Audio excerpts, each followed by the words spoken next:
Welcome to the Pantheon Plus Rewind. Well, it is another Sunday, and that means it's time for another episode of The Rewind.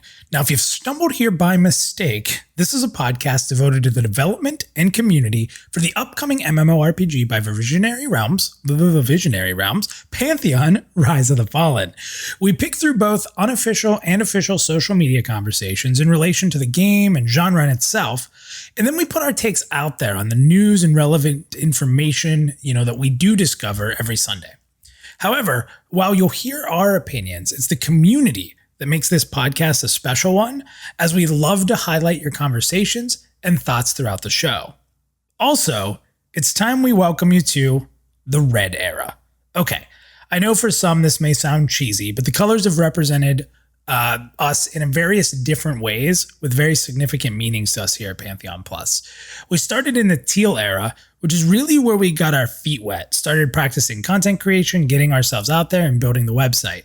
The green era was a shift in our overall content production level, as well as our website evolving greatly and being more user-friendly. But more than anything, it was a tribute to Brad MacLeod for his unfortunate passing.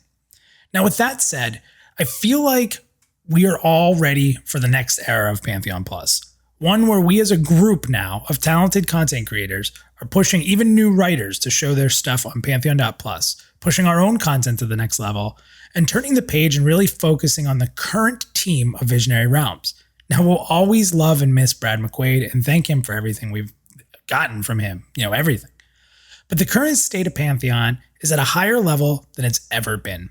And while the past members helped create a vision, it's the current team at Visionary Realms who have driven that vision into a real tangible product, even at this early pre-alpha stage.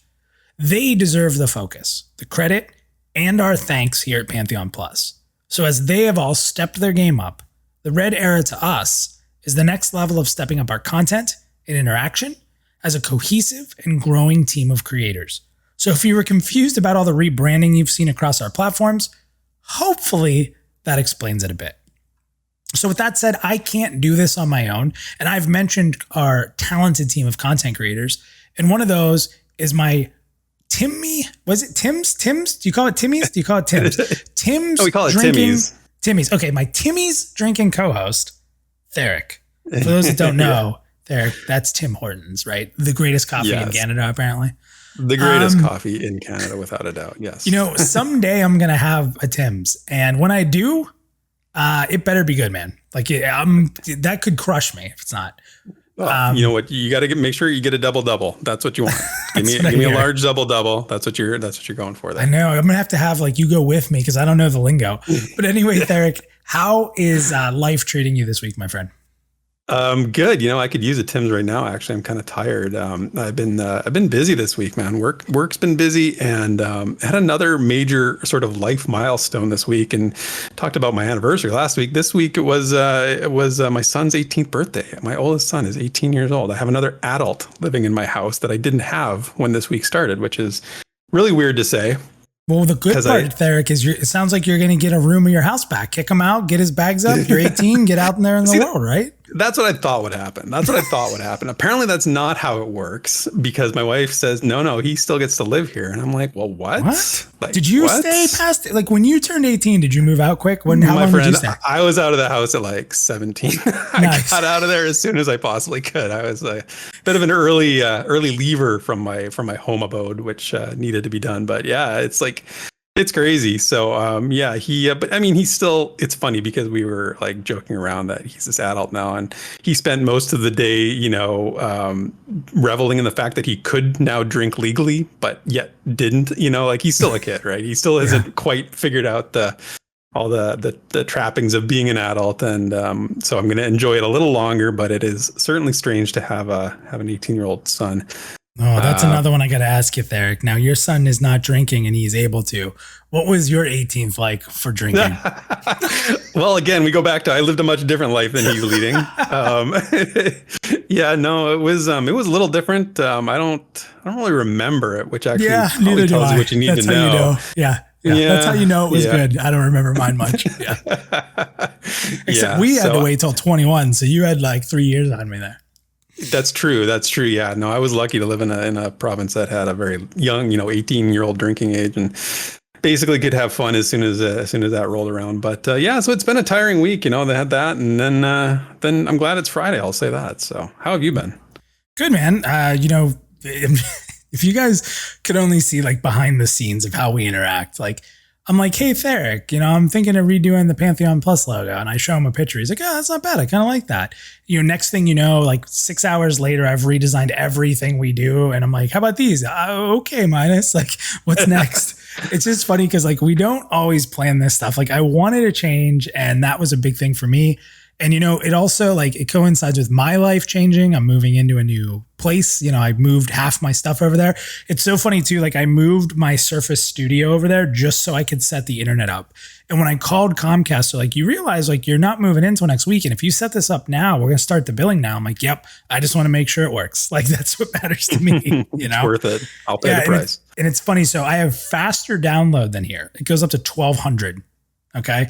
Now, but my upload drops from 1,000 to 45. Now, 45 is still solid, to be honest, because most things you upload to aren't going to let you upload. They cap you very low. Right. So I feel like it's not really going to be a big difference to me, but it'd be interesting to see how that goes. But the download speeds are faster. So amazing. Yeah. Nice. I can only dream of that. My internet needs a Timmy's. Nice way to bring it back. All right, guys. Well, next up, let's make sure we thank our adventuring party for the week, all of whom who donated during the premiere of the previous episode. Now, there's this new trend of people making their own classes. You get assigned a regular class when I make the ticker, but we will read out your insane class if you would like us to. So you can still do that. So we had some fun in the chat last week with this. Yeah, yes. So I'm sure we're going to see crazy, but I'm going to get to pick what it's most like.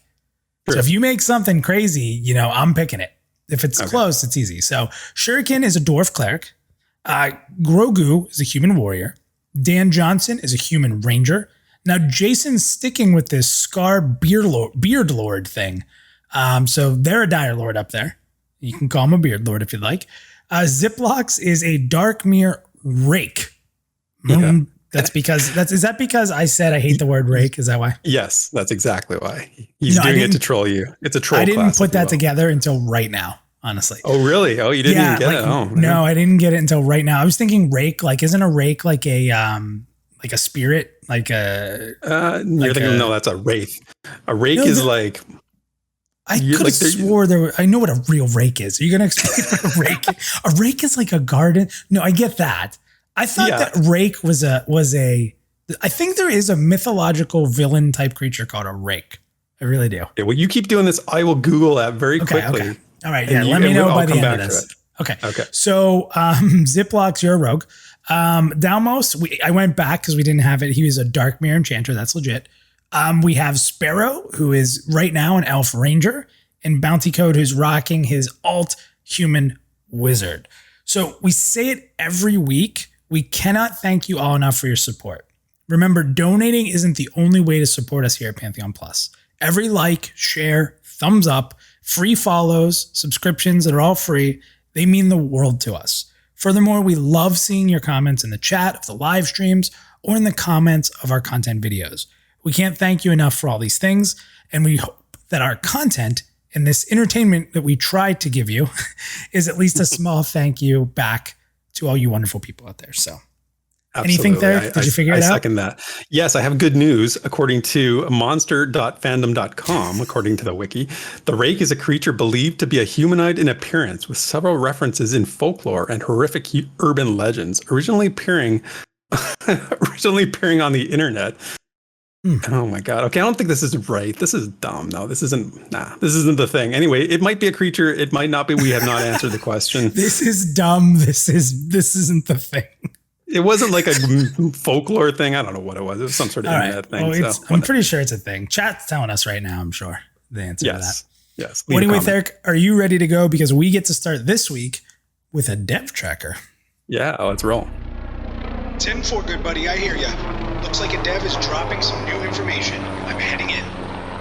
Okay, so a couple tidbits of information from Joppa this week in our dev Dev Trapper, if only, in our Dev Tracker segment. And they were both from the unofficial Discord. So setting this first one up, and it's a rather long quote, a community member in the unofficial Discord asked for some clarification between traits and dispositions. And Joppa hopped in to explain. Now, for those that don't know why this question came up, it was from the, basically from the developer stream where Joppa talked a little bit about traits. So Joppa jumped in, and I will tell you when this quote is over because it's long. So start quote. A disposition refers to an AI layer that defines how the enemy behaves, approaches, responds to combat, and or various types of player interaction. A trait is an intrinsic property of an NPC that can either inform a disposition or otherwise modifies an NPC's personal characteristics. For example, the alarmist is a dispositionist, or is a disposition. It governs an NPC's behavior in some way, either locomotive, ability usage, etc. The alarmist disposition causes an NPC to make every attempt to run to the nearest allied NPC when combat is initiated. Alluring, however, is a trait. NPCs with the alluring trait have a higher percent chance to succeed with mesmerize or charm abilities. Our current plan is for NPCs to have a chance to spawn with 1 disposition and up to 3 traits, though that is subject to change. So pretty interesting topic of discussion there, because that really adds quite a different layer onto what we can expect from named or specialized NPCs. So do you have any thoughts on that at all there? It goes pretty deep, you realize, like I think I can speak for everyone when I say I'm glad that they're probably not going to be like showing the entire name over the mob's head, like an alluring alarmist pyrophobic orc, right? I don't think we're going to be seeing that out in the world. That's not what they're, it's not what we're going to see, but that is the idea though, right? Like it's going to have these like major characteristics and then minor characteristics underneath it, those being traits, the major being the disposition. So it's very like, it's not something they've actually talked about, extensively. I don't think it's sort of, they've talked about dispositions a lot, but not these underlying traits. I don't think that they've made a lot of discussions about that. Yeah. And it's funny. The first time I read it, it still felt like they were close to the same thing. And then I kind of reread it and kind of looked at some of the conversation from different people in the unofficial Discord. And I get it a lot more now. And I think you just summarized it the best way. You have these major things and these minor things. And, again, major being the disposition and minor being the traits, which is pretty cool. I like that a lot, actually. And we're going to talk about the AI stuff a little later in the show. And this kind of relates back to that when you sort of just realize the matrix of depth that's going on here with these NPCs is kind of nuts. Yeah. So one other topic that Joppa jumped in on, and this is a big one for me. I'm a big class guy. Anything we talk about with classes, it's going to probably be my favorite thing to discuss and break down. So Joppa was asked within the unofficial Discord that the following question. He basically was asked, are classes going to have flexibility in rules? And an example given was, can someone play a warrior and strictly DPS if they build their stats and mastery to do so? So Joppa's question was yes and no.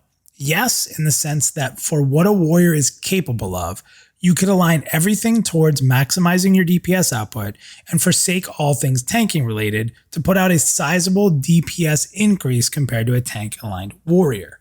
But no, in that you would still not be able to touch the DPS of a dedicated DPS class. So then he was asked if that gap between, a non-DPS class and a DPS class will be uniform across the board between classes, main roles, and flex roles. And basically he said there will definitely be gaps, but no, they won't be uniform, which I like. I like that a lot. Yeah. I mean, this pretty much is the way it should be. I mean, in my mind, and I think in yours too, like, this is what class identity is all about. Why make a ranger if a warrior can just DPS better than I can if they just, build themselves the right way, right? Like, it just class identity is the core of this. So it's a good question, good question, good clarification from Joppa. Yeah, there's a couple things though that I want to throw out about this. On the surface, I love it. I'm with you. I agree that's how it should be. There's a couple things though that aren't really addressed here. skill, right? So the skill of that warrior versus the skill of a rogue that they're playing against, and gear. If that warrior's gear level is way higher than that rogue, and that rogue's not quite as skilled a player, then is it closer? Can that warrior out DPS him at that point? Or is that gap even where a low skilled rogue can easily out DPS a super high skilled warrior? That's what I'm curious about, right? Yeah, that's an excellent point. And that's really a design decision that I think, they have to really, be careful in considering and think about how they're going to do that. It's really, really a good point, because you don't want what's the skill floor and what's the skill ceiling? Like how, and where do they overlap? Where do they overlap? Where do I get capped out at, in terms of my skill not being the limiting factor anymore. Yep. So pretty interesting conversations there. We like to highlight this stuff in case you miss it, especially in the unofficial Discord, because it's hard to keep up if you don't see it. And if you're not there in the time, a lot of people miss it. So hopefully you guys like these segments we do where we kind of highlight some of this conversation that maybe is on topics that you're interested in, maybe not, and maybe this does interest you. So that's it for this week's Dev Tracker. This week in Visionary Realms news and notes. Okay, so this week in VR news and notes, we're actually going to talk about 2 Twitter topics that they put out there. One that I have a very strong opinion on here, maybe 2, but one definitely. And the first one here is survival elements in MMORPGs. Yes or no, and why? So we're going to start with Drac, some guy named Drac. He just started a Twitter. Red Wizard Drac, Red Era Drac. Maybe that's good because he just got the new Twitter, so that's a good way to kind of restart it. Yeah. So he says survival, as in constantly fearing that I may die and not get back to my body. Yes, please. Survival, as in I have to harvest food and construct shelter. Ugh, so tedious and boring. True that. Yeah, true that. Exactly. JJ says, while survival elements worked in past MMOs, giving players more things to micromanage in a modern MMO might end up being detrimental to attracting a new audience. They had their place, but not today, unless the game was specifically marketed as a survival MMO. I gotta tell you, I completely think that's flipped opposite to me. I feel like nowadays you're having way more MMOs trying to throw survival elements in. Like hardcore survival elements, not just food and water. And I think there's a lot of people who just thought like having to have food and water was enough. That's not survival elements to me. Like there's some hardcore ones. Even if you consider having food and water a survival element, did it really work in EQ all that well? Like what did it do in EQ exactly? I'm not sure I ever really fully understood what purpose it served, other than to take up 2 inventory slots. Yeah, and to forage occasionally, and to ask my friends for, can you summon some water, that kind of thing. Like, I don't know. I think the first part of his statement there is, it worked in previous MMOs. Not EverQuest, at least. And I feel like more MMOs nowadays are getting the hardcore things like that in it than they had in the past, in my opinion. We'll get into that a bit more. Yeah. Yeah. So Ang said, probably not in the manner how today's survival games are structured. I'll play one of those if that's what I wanted. I'm clapping right now. You can't hear it because I'm not actually clapping, but in my head I'm clapping. Belonging to a community, a worthwhile crafting system, and associating value to a character's life would be a tick in the survival box for me. So kind of turning it on its head and saying, this is all the survival I need, which is interesting. That's a good point. I like what he says about community survival. Surviving the community is what MMOs are about, not surviving Yep. And most people fail. Yeah, some people do. Yeah, they are not some acclimated. People thrive. Yeah, acclimated to the community, totally. Yeah. The toxic community, if you will. Yeah, the toxic acclimation is really low. Gypsy JR says no. Period. Survival takes time from quests and team activities. Why complicate the PvE MMO model with survival needs? Good point. Can't complain. Definitely. I will say more. Walking Waste says survival games work by finding resources and using them to maximize your character's potential, while RPGs increase your stats to level to maximize the character with added things like bigger stats, gears, and buffs. Mixing the two kind of ruins each genre, so I'm a no. I love that take. Love that take. It's an interesting way to break down. I always felt like survival games are way more crafting heavy. Like, to me, I don't know. Sometimes you try to do too many things, you end up doing nothing at all. Like that's my belief. Ashley, who's at Scriptomancy, says, well, even in survival games, once you advance far enough, the survival elements such as temperature or thirst, hunger become tedious. Besides, if your survival elements are too realistic, it'll make things like your mount appearing out of thin air especially dumb. So I would have to say no, unless those survival elements are really well thought out to mesh properly with the world. If they're there just for the sake of it, I can't see anyone enjoying them. Some good thoughts there. A couple more. Yeah. Antimony says, the only survival-ish element I'm interested in Pantheon is the climate system. I don't play survival games for a reason. I want my energy to go into exploration, roleplay, combat, gathering and crafting, not stressing about the same stuff I stress about in real life. Yeah, that's me too, man. Especially like even climate's a little bit for like that for me. Like I really don't like worrying about the weather outside. Like if I could go out in just a t-shirt all the time, that would be perfect, right? But then again, sometimes you have to dress for the weather, right? Sometimes that's not the greatest thing. But well, I hear the weather outside is frightful. So oh, nice. Oh ho ho. Yeah, hey, listen, Ben Dean's not the only one who can drop holiday getaways there. So yeah. Random Christmas reference. Dream Merchant says, I don't want to be elitist, but most comments aren't referring to survival mechanics, i.e. eating for HP and cold armor, but referring to the debate. I don't think managing hunger or thirst is a good idea at all. Too much micromanaging.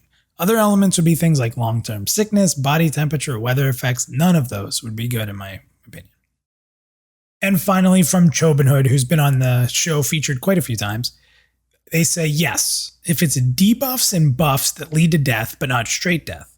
I like a bit of survival in my games. It helps me get immersed. Food and drink to regain health and mana, warm clothes to enter cold climates, and if you don't repair enough, it increases socialization by forcing you to ask for help.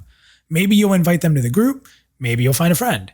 But I prefer the punishment for failure to build up to be something that you can maybe worm your way out of with enough tenacity rather than hit you all at once. So I'll go first on this one. Sure. Yeah. If anybody's listened to any content I've made, one of the biggest things I've said many, many times is that what to me is killing MMORPGs is all this fusing in of other genres. I think MMORPGs should have a rather simple formula. You level a character, you get loot, you group up, you go to dungeons, you explore the world, you collect cool things. To me, that's an MMORPG. When we start adding simulation things that you'd find in Sims 2, and I get it, housing's fun, but it doesn't need to be in an MMORPG. We don't need these strategy elements, right? We don't need survival elements. We don't need first-person shooter elements. We don't need ARPG elements. Like, MMORPGs have a good formula, and the further we've gotten away from that formula, I feel like is what hurt the genre the most. People can point to cash shops. People can point to vertical progression. People can point to endgame. But the fact of the matter is, it's just that to make people play and try to give people more things to do, they're bringing other genres into this genre, and I don't think that works. It's probably what chases me away from MMORPGs more than anything in the world, is when it just has too much of other genres that I don't play for that reason. I'm not going to do it in my MMO either. Yeah. Yeah, that's great points. Survival games for me, thing is that I'm an escapist, right? Like I need to escape. Gaming is an escape for me. And when I play a survival game, if it has, and I'm thinking about Subnautica right now because that's what I'm playing at the moment. And there are survival elements in Subnautica, but it's put in the context of a greater narrative. There's a story that you're going for. And like you're trying to have enough to drink, enough to eat, enough oxygen when you're diving is a survival method in furtherance of the story. These pure survival games that are like, just sandbox, open, sort of whatever, pick the red berries and then upgrade that to the juicy red berries. And then you get these like super power red berries to, where you stave off like hunger for an extra hour. It's like, I don't get that progression. That progression isn't appealing to me. What's appealing to me is progression in the context of a greater world or a greater story, right? So you think about an MMO, and I'm getting better gear as we go along. I'm improving my skills. They're all in furtherance of bettering myself at combat, increasing my, my sort of reputation in the game, whether that's with NPCs or with my, community or my guild, all that kind of stuff. There's a greater context to it. And I think survival games, the reason that they've sort of infiltrated the MMO space so much is because there's so much grind involved in them and tedium that's good for a lot of the business models that go with MMOs today. And I think there's a connection between the style of gameplay of a survival game and the minimal progression through minor tasks, if you know what I mean, and getting people to keep playing and pay to improve or to make that go away. You mentioned cash shop, and I won't harp on the cash shop thing too much, but I do think that's part of why survival elements are increasingly in MMOs these days. So that's true. Yeah. So I have a question for you. When you hear survival game, what's the first game you think of? When I hear survival game, the first game I think of is something like Rust, I guess. Bro, same. That's so weird. I don't think I even ever played Rust, but that's immediately what I think of. Played it for half a minute. My younger son plays it actually a little bit, and for laughs more than anything. Doesn't take it seriously. Rust, Ark, even like a game like Don't Starve. I don't know if you've played Don't Starve, but I've heard of it. DayZ's another one. I played DayZ like crazy, but I don't enjoy it. I don't know why I played it as long as I did. Maybe because it was terrifying. Just always, every second was so intense, but I hated it. I hate the game. I'll never go back and play that game after I get over the initial shock value of it. Even like Minecraft. I know it's, kiddish graphics and stuff, but that's a survival. I'm not into those builder games, man. And I think survival and builder go hand in hand. But then I would say Valheim, though, is a good example of a game that does it right. I think that our survival elements that's why I don't Valheim, like that game. Yeah, I know. And then I'm thinking of it along the same lines as Subnautica, that there's more going on in that game than just survival, right? There's more reason to do what you're doing than I'm just trying to, that's life, man. I'm trying to stay alive in real life every day. I don't want to build a house to live out in the middle of the woods with metal bears and stuff. I have 3 houses in that game, I'll have So my mountain shack, my beachfront property, and my original house that I built in a field. So, yes. Nice. Very well done. Is there a Timmy's nearby? Yeah, good idea, though. Yeah, right. All right, so let's jump into the next one. Not a fan. Please, less survival stuff, the better. The more MMO RPG stuff, the better. So let's go with that. More adventure, more character building, more character depth. That's what I want. So the next one here was an interesting one. We get to talk about classes a lot today. I like it. Classic versus hybrid classes. What are you more drawn to? A classic tank, healer, DPS, CC class setup, or a more hybrid version that may blend a few classes together, and why? This is a tricky one, Theric, because there's some classes that we have to ask ourselves, are they hybrid or are they classic? A paladin is technically a hybrid class. Paladin is so classic to D&D and lore, right? So where do you put a class like that? Or a Shadow Knight? Different games define what's a hybrid and what isn't, differently. So it depends on the game you're talking about. It's interesting. So this is a tough conversation for that aspect, but let's get into the comments on Twitter. We start with Basgrim, and Basgrim says either a pure healer or a hybrid between a healer and something else. Always got to be able to heal. Maybe that's because I want to stay in control of whether I live or die. DM Harm says, frankly, this is a misnomer. Class design shouldn't follow preset conceptions, hybrid or otherwise. They should be conceived in direct response to the world they belong in, not words that came before them. What classes would the world need? Rehashing and mixing is too common. Very great point. Really great point. It's good. It's very psychological, very deep. Breakout says, I like to be an offensive healer, which is why in most games I go shaman. In most games as shaman, I'm able to heal while also debuffing the enemy and sometimes sitting beside the tank and smashing the enemy in the face with my hammer. So that's an interesting take. Is a shaman in most games a hybrid? I don't know. Yeah, I think of it as a hybrid. I do, because it's like, I don't know. It's like, if you really boil it down, how many, what are the core classes, right? I guess we'll to be honest, the core, even just answering the question, warrior, cleric, and archer. I would say mage. I would say wizard, wizard, rogue, wizard, warrior, cleric. Pretty much the base ones. I don't know. I don't know. Wizard, But yeah, then it's definitely. like- Wizard, warrior, cleric are definites. I agree with you. But I think rogue and archer are both Yeah. pretty classic. Yeah, but I then don't know. in like EverQuest, like, you know, Rangers were hybrids, and they're sort of thought of as like being hybrids because a lot of the games mix in like a healing Druid element with the abilities, Ranger yeah. class. Yeah, I think that should go away. I don't know. interesting. Yeah.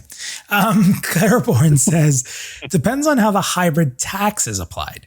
A cleric can do damage because it has to be able to take care of itself, but not very much damage because it's a healer. If a tank does a lot of damage, would have less mitigation, or a DPS with a lot of utility, less damage. So interesting way to look at it there. You know, if the rogue plays out in Pantheon, you know, what we've seen and still stays very high utility and there's not as much damage as maybe a ranger or a wizard or, you know, something like that, I'd be cool with it. But does that make me a hybrid? It's interesting to think about it. The hybrid tax is a good point. I'll bring that up in a minute. Okay. Stephen Adams says hybrid all the way. I love the tools and flexibility. Hybrids can usually solo better and ability to fulfill 2 different roles if possible. Being good at your class often makes the feeling of missing the pure class null. Mm-hmm. Good point. Yeah, it's interesting because one of the things we don't see a lot in MMORPGs is, and we see it in the action MMOs a little bit more than we see in these, you know, the tab targeting MMOs, is where a class is way harder to play, so it has a higher ceiling. We don't see that very often. Like you see it in the action games for sure. But in tab target, you don't see that a whole lot. Yeah, it's funny. We've been playing Lord of the Rings online, right? And when you create your character, like the different classes have different difficulty ratings. And it's not the only game that does this. There's others that do it, but it'll show you like, oh, this class is easy. DDO does this too, right? Yeah. Advanced, very, you know, extremely advanced, you know, high skill level sort of thing. It's weird that the classes that games do it like that, right? I don't know. Yeah, I didn't even notice that. I've made like 3 characters. That's funny. Pay attention, Minus. Crow Singer says, I started my MMO journey playing healers that were fairly classic and pure. However, they say Chloromancer. I'm stumbling a lot today. This red era. It's a dangerous era. Chloromancer was a gloriously unusual and fun class, but still a healer. I've also enjoyed playing support classes with CC and buffs. I don't enjoy it as much when the identity purpose role is watered down. I had to include this one. I'm sure you didn't play much Rift, right? No, just when we played it for the stream. But you know what the Chloromancer is, right? Yes. I mean, that is the most pronounced class. Like for Rift being everything it was, and it was good at the start. Like, man, did they have a class everybody talks about? People still talk about it. It's very well liked. Yeah, pretty crazy. Verano says, my preferred class is to be a dedicated healer that does damage in between the heals. I'd rather be damaging the enemy on my downtime than applying buffs, debuffs, and crowd control. So it's interesting. Verano's like completely opposite of, I can't remember who it was, like who wanted to just be able to debuff the enemy and stuff, breakout. So it's kind of funny. Yeah. Different takes. Yeah, 2 more here. Bradley B also goes by Pi Gaming. He says, I tend to enjoy this CC or hybrid CC class style usually. I like to be able to save bad pulls or situation where a group normally could die, but you open your toolbox and you save the day. Still have some lasting memories in EQ regarding this. It's interesting. And finally, John Wayne. Classes need to be pure and untainted. Do not let hybrid function into the class harmonization. So, Interesting. Yeah. Why don't you start on this one? Because I started on the last one. Yeah. So my take on this is that I'm drawn to hybrid classes, to be honest. I think of hybrid classes as being a little bit more of a selfish class. And I think that's why somebody mentioned the hybrid tax. I think that's why they get taxed a little bit. You know, again, EverQuest, there was a penalty for choosing one of the hybrid classes in terms of how you gained experience. And I think that makes sense because when you're able to sort of soloing is part of it, but also just sort of like do more things. It's like I have more things I can do, so I should probably sort of pay a price in some way for that. So, and that's always been a price I've been willing to pay because I like the ability to do a few different things. Like I want to be able to solo a little bit, and I don't want to really just be limited in terms of how I play the game, I want options, right? So I'm drawn to hybrid classes for that reason. And I respect people that are very like focused. I do get that. And I think that that's a pretty cool thing too. But for me personally, it's more of a hybrid player. Yeah, it's interesting. This is a really hard question for me to answer, like definitively. At the end of the day, I am a huge fan of the pure classes. Like in Pantheon, for example, if I heal, I have no interest in any healer except for cleric. None. I just want to hit you with big heals. That's it. Yeah. And for tanking, I actually have zero interest in any of the tanks except for the warrior. I just want big armor, big health pull, meat shield when I tank. That's my favorite tank. So it is interesting because most of my MMORPG playing career have been tanks.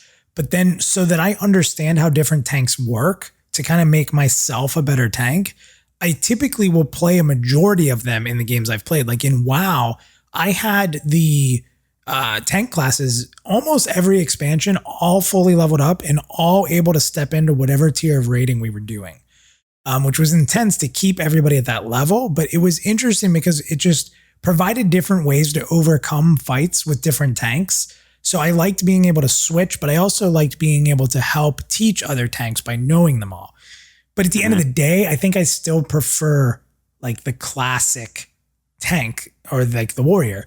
And it's interesting because, you know, some people will say, well, Minus, you're all about, you know, the Pantheon rogue being this utility, this trap based and that kind of thing, support oriented. But when I think of a rogue, I think the reason I like it so much is because those traits are what make a rogue different. I don't see a rogue as someone who goes out like in fantasy games and just puts out tons of DPS, just standing there whacking away at something. I don't see that. I see them tricking their target. I see them exploiting weaknesses. I see them hiding in the shadows for the right time. Like that's how I see a rogue. And I feel like that's why I love Pantheon's rogue, because I feel that in this game. The only other game that made me feel that way was D&D or D&D Online. That was it. Yeah. Everything else just feels like this like different warrior, if it makes any sense. Sure, you have some stealth. Sure, you have backstab, but you're just standing there where the warrior would stand doing all the same stuff with just different buttons in most of these games. So I don't know. Yeah. It's an interesting concept to me. Like, and that's where it gets into like, what is hybrid? So yeah, well, that's what I was going to exactly. I was just going to make the point that like some games have gone so far down the hybrid rabbit hole that, you know, there are no more pure classes, right? You can't play just a straight up warrior in a certain game. I can't think of any off the top of my head, but like some games have class combinations where you can play like 64 different characters, like 64 different classes. I'm like, how can that exist? You know, like how can you go so hybrid on that and wasn't that Ashes of Creation has 64 different classes? I was going to say that. Yeah, you know, but I mean, I don't. Maybe it'll work. I think Arcade did that a little bit too. 64 classes. There's no way that could work. Whoever sat down and was like, "We're gonna have 64 variants of classes," like, okay, that's gonna be great. Good luck. Like, when you do your pass through on classes and balance stuff for 64 classes. Yeah, I don't think balance was ever in the cards sometimes for some of the past. And I don't even mean like classes should be balanced like equality. It's just, you know, the crazy stuff that happens, like that you have to fix with 64 classes now, or the classes that are so awful nobody plays them that you have to fix 64 of them. Oh, I would play that awful class just to say I played it. That would be my hipster thing to do. Yeah, of course. Sipping Timmy's and playing the hipster class. Well, that's it for VR news and notes. When the Pantheon community speaks, we listen. So let's dig into the forums and fan projects to see what the discussion's all about. Okay, so with the last developer stream 2 weeks behind us now, there's still actually a lot of discussion going on about the combat tactics that were shown in that stream. You'll recall, like, they showed off a lot of the NPC AI and the mechanics that behind that AI in that stream. It got really good reviews. People really liked it. And we've had some time to now reflect on it. And I thought it would be good to grab some of the comments from the stream, from YouTube and a few other places to see sort of what people are saying about it in terms of like insights. So I'm not looking at like, you know, good, bad, did you like it? I'm thinking more along the lines of, you know, what questions have arisen since that time. So here's some community feedback and community questions when it comes to NPC AI and combat tactics. One of the big ones was with regard to the NPCs dispelling the Mez effects, right? We saw that quite a lot, and especially on its ally got. In case you didn't see the stream, I'll try to recap it a little bit. But the NPC's ally was mezzed by one of the players, and then it would dispel that effect to bring it out of mez, right?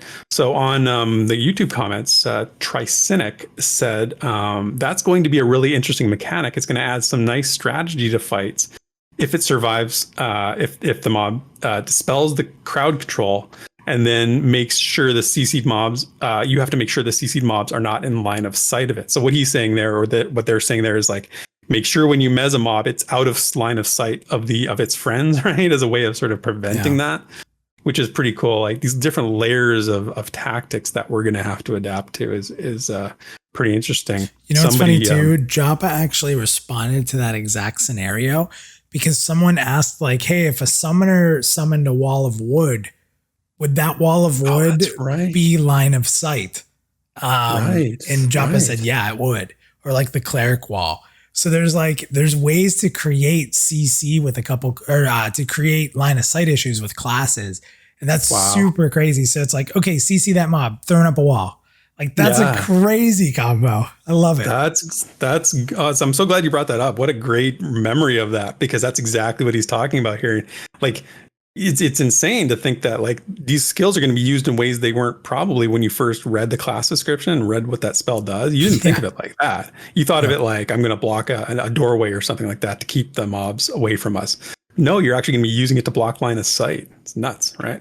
Yeah. Somebody else on Reddit, Tactical System, they said they had some insight on how it increases the need, how Mez spells are going to really be more important with this kind of AI. They said, I love it because in EQ, too many mobs meant too much damage, and therefore that's why you had CC. But here we're going to have to CC because of the synergistic casting combinations that the NPCs are going to use to overwhelm us, right? So you want to limit the ability that NPCs can synergize with each other and use each other to build strength, not just from a numbers like damage perspective, which is pretty neat. Yeah, like who starts the chain? Like, what starts the chain that these mobs will operate in? Because we need to stop that first to stop the other things from happening. And that may not be the best target to have to kill first. It might be a challenge. So, and we talked about that on the show afterwards. It was like, I asked you, I was like, okay, you're in a fight. Who do you go for first? We both said the healer, right? Again, this changes everything. It sort of breaks that template because things are going to be different. The next one was from Nazi Dragon, and they made a good point about how we might need to adjust our strategies. They said, you're telling me healers are going to have to bait interrupts in PvE. He said, I would suggest giving this logic human-like delay so we can bait this kind of stuff out, which is very cool because think about that. Like, okay, so you've got a healer in your group and you know that the mobs can interrupt the healer, right? So what do? And mobs have mana, just like players do. Joppa's talked about this. So what do, right? You have to start casting fake heals, right? To get them to use their interrupts before you cast your real heal. You know what I mean? Yeah. And then you figure they'd have delay on their abilities and stuff too, right? So it's not just once they interrupt, there's going to be a delay on that interrupt. So then you're safe. So yeah, that's cool. So they're on cooldown, right? You know that they're on cooldown. And if they're using this, if you know they're a cleric type, NPC, you know the cooldown. I'm assuming the cooldown is the same as yours. If you're a cleric, and so you can sort of time it out. It's pretty cool. It reminds me, like in card games like Hearthstone, you always want to try and bait out sometimes, and you play Magic, so you know this. You want to bait out your opponent's response to something you want to do, right? So you don't want them to counter your spell, so you cast another spell first to try and get them to. Yeah, and in Magic, that is like the blue game, right? You're either playing against the blue player and you want to get rid of their, counter spells and stuff like that, or you're the blue player trying to bait out their best abilities and save your counter spells, right? To try to trick them, like maybe he doesn't have it because I'm going to play this bait card and he didn't stop it, right? It's a very interesting play. Yeah, for sure. Yeah, when you do that and they wouldn't take the bait, but so you feel like you were safe to do your move and then you do it and they did it anyway because they were smart enough not to be baited out, right? Yeah. Love that stuff. Somebody on Retired 804 had just a funny comment. They just felt like the NPCs were just a little too human for their comfort level. It was like hashtag creepy NPCs. That's really good. I like that a lot. Yeah. The next one was, and some of these Joppa responded to, so I wanted to include them. This is from AC, and they had a comment saying insight about how the NPC AI might affect class roles, which is what we talked about earlier a little bit. So they said, incredibly impressed by the progress made. One thing I'd also like to see are more ways to set good DPS apart in a way that doesn't necessarily need crowd control or off tanking. It could be threat management, but also DPSing down when appropriate. Something as simple as a mob casting a shield that, if not DPSed through, pops and does damage, or even dispositions that are prone to focusing on the tank, nullifying hate gain in everybody else, and allowing DPSs to burst them down and go a long way. That could go a long way, is what they said. And then Joppa responded. He said, you can absolutely expect these kinds of mechanics as well. I look forward to when we can showcase a much wider array of these tactics in action. This is just the tip of the iceberg. So very, very cool. Super exciting. Like I said, we talked about this. What we're going to see, and I don't think like basic normal mobs are going to have all this crazy stuff about them. But what we're going to see is the reason people went to Endgame is for the challenge. You know, Endgame is so characterized as this negative thing, but it was this height of challenge. You know, these types of enemies that were smarter, had bigger scripts, could do more things, took innovation to beat. If we have that through the leveling process, I think that's the magic pill to making this game amazing, because people are going to be able to experience things they've never experienced before at all levels of the game, and it's going to make the players better. You know, so many people avoid Endgame because they're afraid of the toxicity or they're afraid they can't live up to the challenge. I've had so many guildies that were just afraid to raid because they didn't want to let people down. This game is going to force you to use those raid tactics through normal gameplay scenarios. That is so big. Honestly, that is going to be the biggest Pantheon difference. I can't even explain how huge that's going to be. Yeah, it's a great point, and it actually leads into the next comment perfectly, because on YouTube, another person said, compare these simple scripts to any other popular MMO right now, and you realize anything beyond cast at random target or spawn AoE to move out of the way, like this is on another level. So they're basically just saying exactly what you just said and how it sets Pantheon apart, which is I totally agree with. And then the next one was they noticed something that a few people actually mentioned on the unofficial Discord and a few other places. We got a clarification from Jop on this one too. It was about the melee range. So this is from Bloodbow. They said, did I hear right? The 6 meters is the melee range. What are they attacking with? A pole vaulting pole? The game seems great. Continue with the good work. Can't wait for it to be out. And then, so they're just asking about the melee range, which is a good question. And Joppa clarified that base melee range is 3 meters while stationary and 6 meters while moving. And this applies to both players and NPCs. So it's a great clarification, because it makes me think, like, you know, when you're in a fight, let's say you're soloing or whatever, and you realize, you know, it's not going well, you need to run, right? You got to bail. You better do it while you have enough health, because to withstand a few hits, because as soon as you run, that range increases, right? That 3 meters turns into 6 meters when you start moving. And the mob gets, a bit of an opportunity. It makes me think of like turn-based games where it's like that attack of opportunity when you run away, right? They get that free strike on you. So it's a good way of putting it. It's, you know, it might be off topic, but you know what it makes me think of?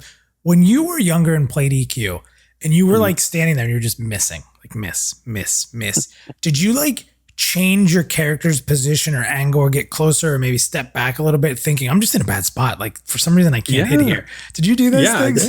I did. Yeah. I tried everything. And then you'd start hitting, you're like, oh, don't move. Like this is a good spot. Right. It had no bearing on anything whatsoever. Did it all the time. Still do it. Yeah, I know. And then for me as a ranger, I was swinging fast, right? I was my DPS was lots of swings, lots of misses. So I had to try whatever I could do. But yeah. And then the next one is from Kitterad. And this is from actually from MMORPG.com on the forums there. They had a really good point about threat level assessment from NPCs. They said the part where he talks about third person on the list by mana or threat being targeted by the NPC is really rad. Stun a healer while the healer is casting is what good AI is all about. Also, the fact that the NPC will dispel or cure their comrade is very advanced AI. Good job. No such thing as mezzing a mob and it's out of the fight. and you have to have synergy between NPCs to make good combat decisions, and it will make things much more fluid, differentiate between a good player and an excellent one. So really, really good point there about the threat level, you know, and how mobs are assessing a player's threat. I think that's part of the equation here. That's really important too. So those are the discussions on this topic. And before we leave it, I'm going to ask you about your thoughts -2. But I wanted to also point out community member Nanfoodle did a really good breakdown of this stream on the MMORPG.com forums, where they actually linked timestamps to each mechanic in the stream being shown. So if you want to see just a specific mechanic that we've mentioned, there's a link in the show notes and in the video description on YouTube for you to go and check that out. And great job to Nanfoodle, who we've quoted on the show a few times in the past. He's a regular commenter, so good job on that. So, you know, this is an exciting topic, and you know, we've talked a lot about, like, you know, what makes this exciting. But Minus, what do you think about this? What anything else to add to this, or did we sort of covered it? No, I mean, we covered it. Like I said, I just think it's you know, having these challenging experiences throughout understanding and learning your character is just going to make better players. Better players are going to have more fun. Better players are going to be able to experience different things they've never experienced before. I think it's a really interesting, neat way to get people out of their comfort zone a bit and have them experience something a little different. I love it. Yeah, exactly. I was thinking along the lines of discovery, right? Like, we think of discovery as being this, like, exploring the world or seeing something new. And discovery is more than that. Discovery is like finding how the NPCs think, you know, like figuring out how they think and what their routines are. That's also discovery, and it's just as exciting in my mind. So really good stuff. So introducing one new community member this week from the forums. This is from Matexas, and they said, hey, found out about Pantheon almost a year ago now. I've been meaning to pledge for a while. Finally got around to it. I can be quite a procrastinator, but I'll do my best to be as active as I can in the community. Looking forward to seeing you all in the forums and on Twitter. So I had to jump in, and I always welcome people there. And I asked him what race and class he wants to play. And I don't know why, but every time I ask this, I always get lucky because people say elf, and then sometimes they say ranger. He said elf, of course, and class will be either ranger or warrior, depending on if he wants to play tank or DPS. So welcome, Matexas. Of course, Derek finds all the elves on the forums. If you want to go find people for the community that are rogues, I welcome you to find rogues. Oh, they're red. Can't find rogues. They are hidden. They are shifty. Yes. Definitely. So welcome to the community of Texas. And then the last thing, we have a fan creation this week from our friend Benonai. He has a new piece in his ongoing conspiracy theories about Pantheon, or about, you know, the lore in Pantheon. He wrote a piece for Pantheon.plus called Conspiracy Theory, op-ed number 5. It's called Avendyr was a man, or he was a dragon man. And it's a pretty cool article. I read it today, and I'm not usually swayed by Benonai's arguments. They're interesting, and I like them, and I enjoy it, but I haven't gone down the conspiracy rabbit hole with him yet. But this one, I got to tell you, it kind of swayed me a little bit. He's very convincing about some of the parallels between humans and dragons. And it's a really fun, it's a good road to go down. I left a comment on his article, so I would encourage everybody to go check it out. Definitely. Awesome. Good stuff. And that's it for this week's community discussions. Here's the mail, it never fails. It makes me want to wag my tail. When it gets here, I just yell, mail! We're getting sued. All right, it is time for the mailbox. This show might be a tiny bit longer than the regular show this week, but hey, who cares? That's okay. Yeah, it's good. So the mailbox this week, we start with Gulu Gulu, and he says, should Pantheon have a vote to kick system while grouping? Why or why not? Yes. I actually think this is something that WoW did that was phenomenal. Like, if someone's being a jerk and maybe the leader doesn't want to boot them because they're friends with them, or the leader just doesn't want the drama, and you get a majority that votes and puts it up for a vote, and that person is out of the group. I like that a lot. Now in WoW, it was really impactful because you were typically cross-servered, so you're not going to see that guy. In this, the only problem would be, like, if you're in a dungeon together, you vote kick him, it'll take him out of the group, but he's still standing right there. He's still standing there. Yeah, right. A little awkward. A little awkward. Like in WoW, you'd kick somebody out, and since you were in an instance, they'd just disappear and go away. So I don't know how you get around that, which might be worth not having the system because of how weird that would be.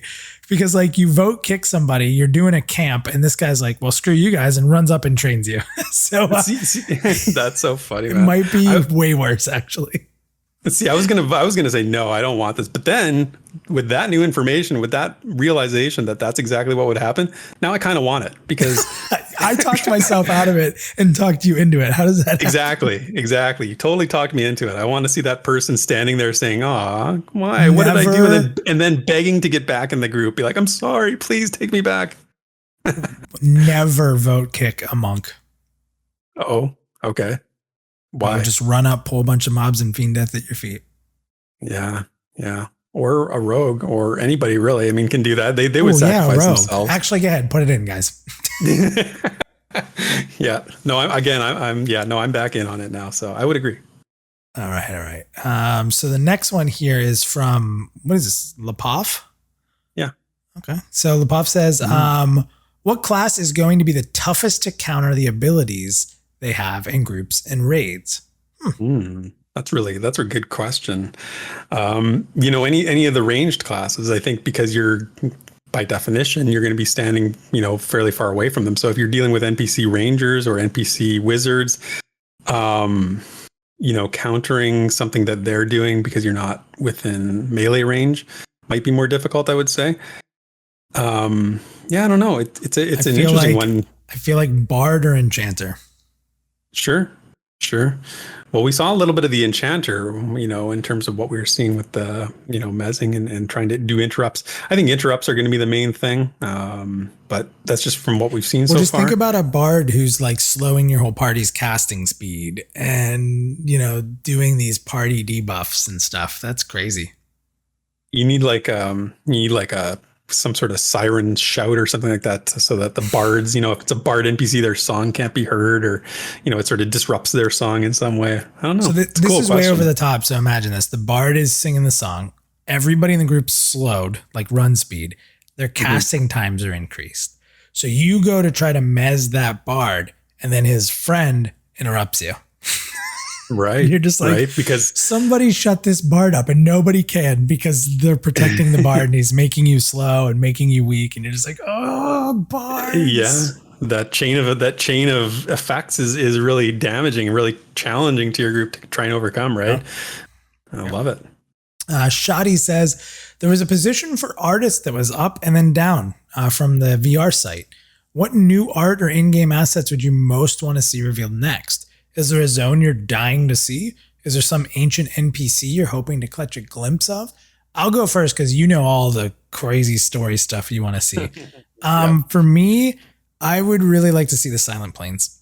I think that the little bit we know of it seems really cool. It looks like a huge zone on the map. It appears to have a very deep history. There's apparently some insane battle that happened there. So I'm really interested in seeing the Silent Plains, learning more about it and seeing what that looks like. It may not be, since it's plains, who knows what it's going to look like. It may not be super extravagant, but there's just something about wanting to step foot in that zone and hopefully feel that great battle as you're there. Would be cool. Good point. Yeah. I'm not to, my own video, but I did that video recently about discovering King's Reach. And when I was doing that video, there were so many zones that I'm like, oh, I just want to see this now. I want to see what it looks like.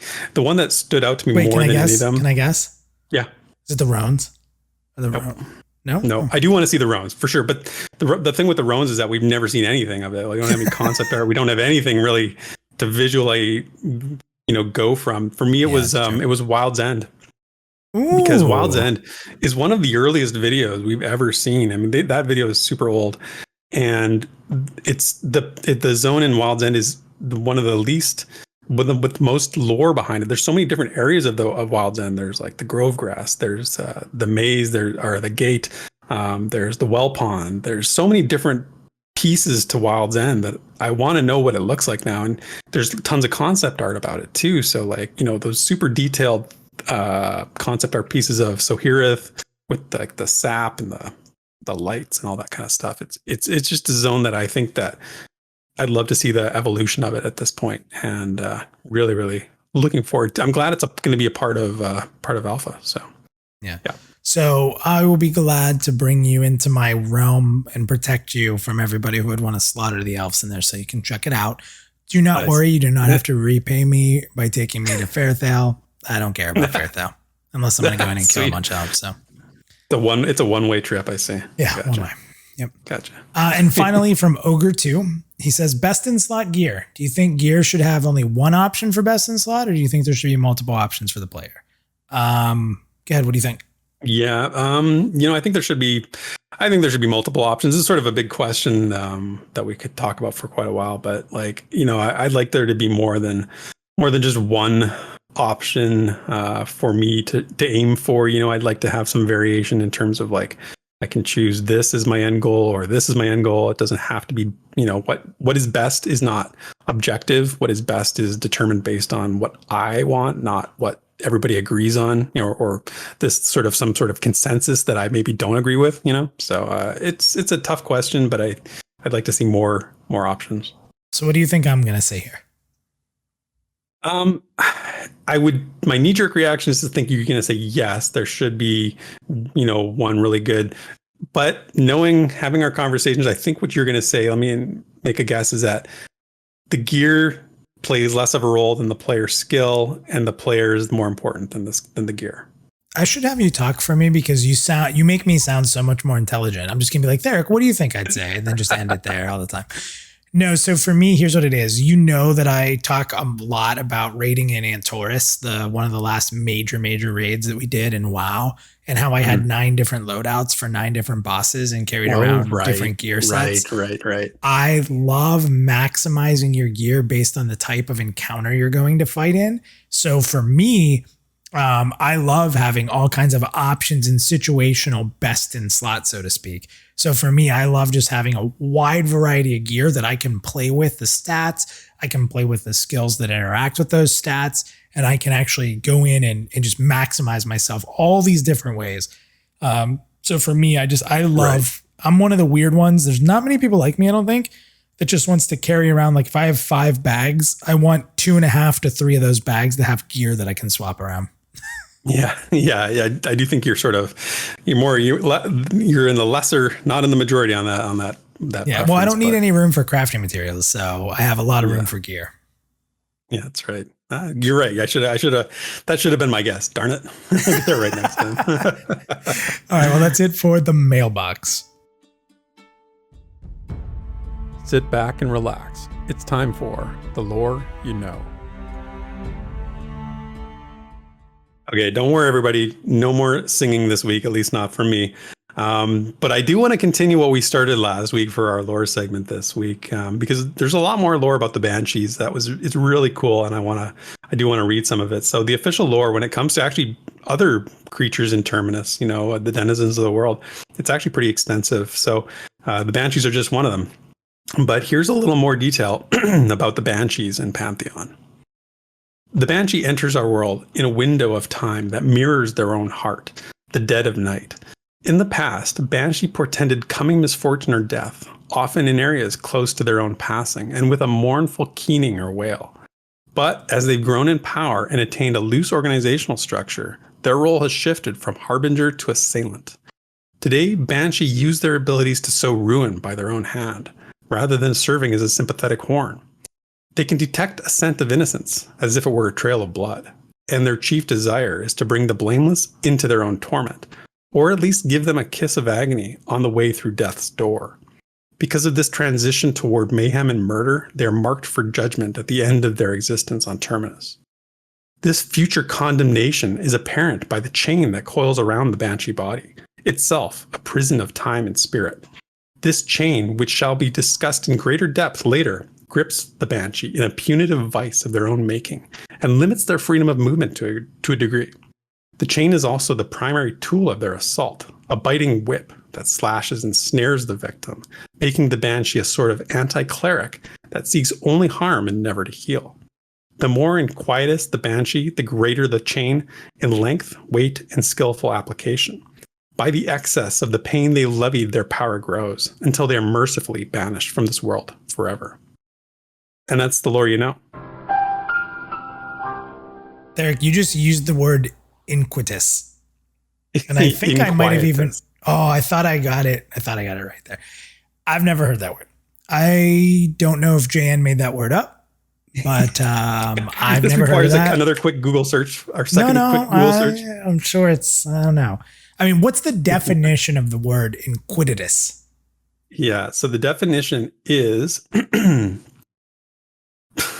this definition is regular. I can't look things up today. I don't know what's wrong with me. Just type definition iniquitous. What are you typing? According to Merriam-Webster, it is characterized by inequity, but that's not a good definition because I don't know what inequity means. And it's not inequity, like unequal. It's something else. Anyway, I think it's like not quiet. I think what it means is not quiet. That's my guess. Not quiet. See, I'm a simple man. If I want to say not quiet, I say not quiet. Okay, I found a better one. It's not conforming to a high moral standard, morally unacceptable. Wow, your first thought was completely wrong. Yeah, no, I don't know what I just read the words. I don't write That's what them. I was just gonna say. I just read them. Anyways, thank you everybody for another week of the Rewind. Thank you for all your support. We hope you had fun today. And by the way, I'm not gonna just pretend that we didn't have our story of the 30-hour playthrough. It was approved. I am going to begin the recording. Unfortunately, it was approved a little bit late for getting it into this week's Rewind without me wanting to do bodily harm to myself, trying to push it out. So hopefully next week, I'm going to say guaranteed next week, you guys will hear my story of my 30-hour playthrough session. Very excited for that. Thank you again to VR, who's given permission for this because it is under NDA. And hopefully you guys will enjoy that. So we'll see that next week. And as again, thank you to Theric. You are always an amazing co-host. You make this show go. I thank you for your support, your energy, your excitement, and your great digging in of words that you use and don't understand. So with that, thank you, everybody. Have a great day. Thanks. See you next week, everyone. Thank you for listening to this week's episode of the Pantheon Plus Rewind. Be sure to follow Minus and all Pantheon Plus related content on Twitter, Twitch, and YouTube under the name Pantheon Plus. Also, be sure to follow Theric at Pantheon Theric on Twitter. Keep up to date on all Pantheon Rise of the Fallen information on www.pantheon.plus, the definitive source for all media of Pantheon. Until next time.